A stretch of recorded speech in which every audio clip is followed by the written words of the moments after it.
Buenas noches, mi nombre es Juliana Segura. El caso que voy a sustentar a continuación es el caso de una paciente femenina de 52 años de edad, quien se desempeña en los roles de esposa, madre y trabajadora.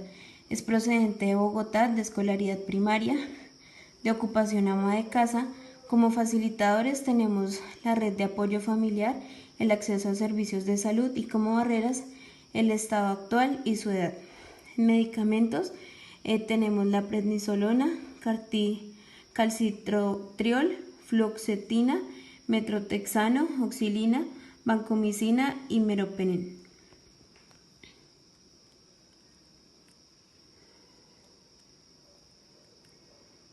Entonces el diagnóstico médico es, el primero es una celulitis abscesada en miembro inferior derecho tratada. El segundo es una bacteriemia en estudio, lupus eritematoso, derrame pleural bilateral, de predominio derecho, un trastorno adaptativo con efecto depresivo. Y el 16 de junio tuvo un diagnóstico en ingreso a UCI como una insuficiencia respiratoria, un lupus eritematoso celedal y policerocitosis y una celulitis en miembro inferior derecho. Desde el control motor, entonces vamos a ver cómo se afecta desde la teoría de los sistemas, en donde se da una alteración multisistémica y una alteración en el sistema de sostén, base y biomecánico. Entonces desde el elemento de sostén vemos que tiene o aparece el lupus eritematoso, lo cual va a llevar a una celulitis abscesada. Esto hace que el trombo viaje hasta el pulmón, donde se genera un derrame pleural. Esto va a generar una restricción en cama, que va a generar la alteración en el elemento biomecánico debido al síndrome de desacondicionamiento físico. En screening vemos cómo se ha afectado el dominio cardiovascular, neuromuscular, integumentario, musculoesquelético, en fuerza gruesa, comunicación, afecto y estilo de aprendizaje. En test y medidas, entonces se evaluó la ventilación respiratoria por medio del test de observación, auscultación pulmonar, expansibilidad torácica. Se evaluó circulación por medio de signos vitales, test de llenado capilar, función renal y examen de edema, además de hemograma y gases arteriales.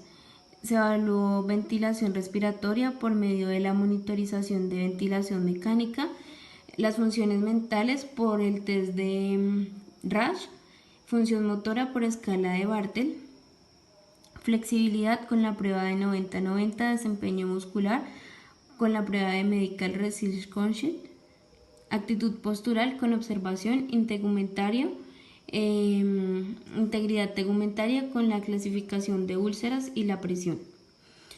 Además, se evaluó dolor por medio de la escala análoga visual, técnicas de asistencia con monitoreo y observación y nutrición por medio de aporte nutricional. Además, podríamos agregar a esta intervención o esta evaluación la escala de Sarit, que es una escala que se compone de 22 preguntas diseñadas para valorar la sobrecarga del cuidador en pacientes críticos dependientes. Desde el aprendizaje motor vamos a trabajar la teoría de las 3 fases de Bernstein, en donde se quiere que el paciente controle los grados de libertad del movimiento. En comportamiento motor, entonces tenemos la región, la ocupación y la interacción interpersonal y vida comunitaria.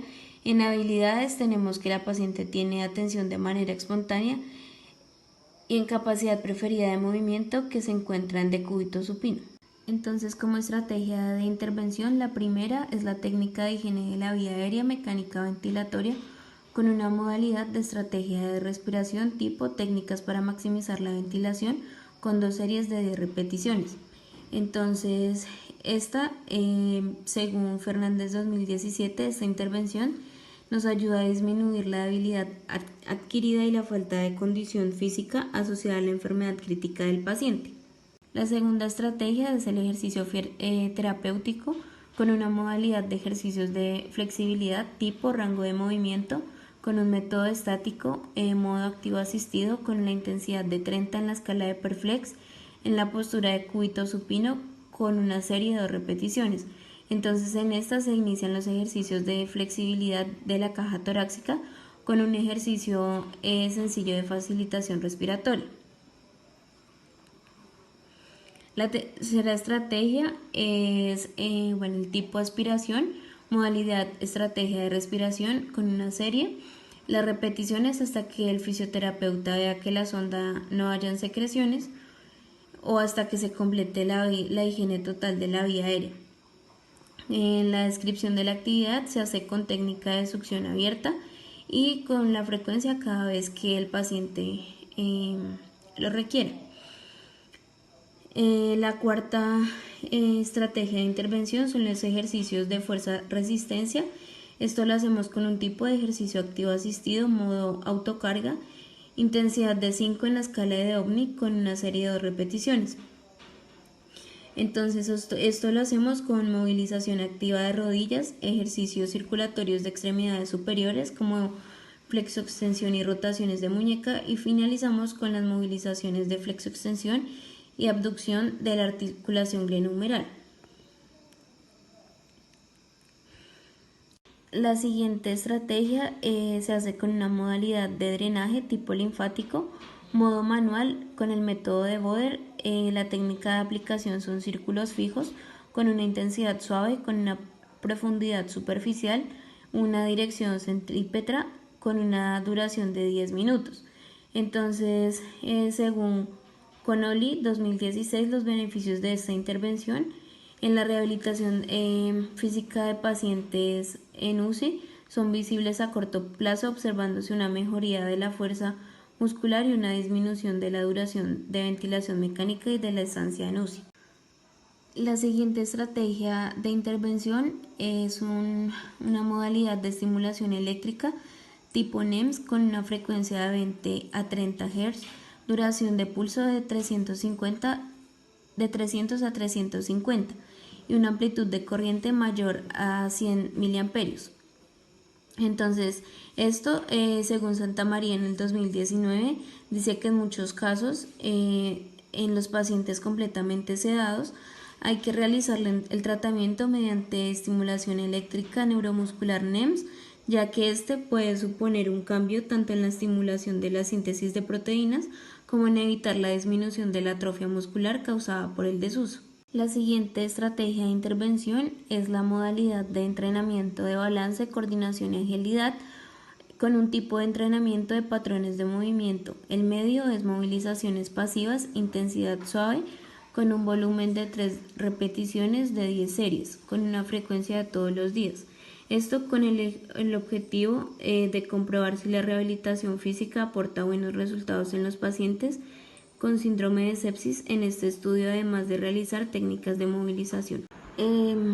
La siguiente estrategia de intervención es de modalidad de técnica de liberación miofacial con un tipo diafragmático, modo manual. Técnica de aplicación: se aplica la liberación sobre el borde costal de las inserciones del diafragma.